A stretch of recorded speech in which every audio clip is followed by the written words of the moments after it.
Сәлеметсіздер ме? Неге ештеңені неткен жоқсыздар? Мен ана жолы сізді аядым, бір рет түсірдім, иә? Неткен жоқпын, қойған жоқпын. Енді қазір тағы да бәріптары орысша тұр.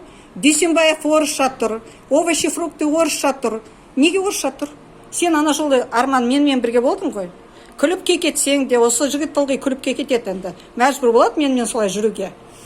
Вот мінеки, овощи, фрукты тек қана орыс тілінде, үлкен әріппен. Неге солай? Вы не имеете права меня снимать и без моего ведома выкладывать.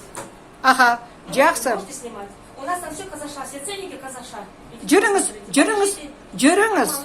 Жүріңіз. Мінеке қараңыз. Идите сами смотрите. Вчера я все проверила. Мінеке қараңыз, Байқанов қойған қазақ тілін білмейтін абсолютно мәңгүртті. Қазақ тілінде неге сөйлемейсіз? Мемлекеттік тіл қазақ тілі. Без моего ведома вы не имеете Мен сізге права тағы да айттым, выкладывать. қазақша айтыңыз.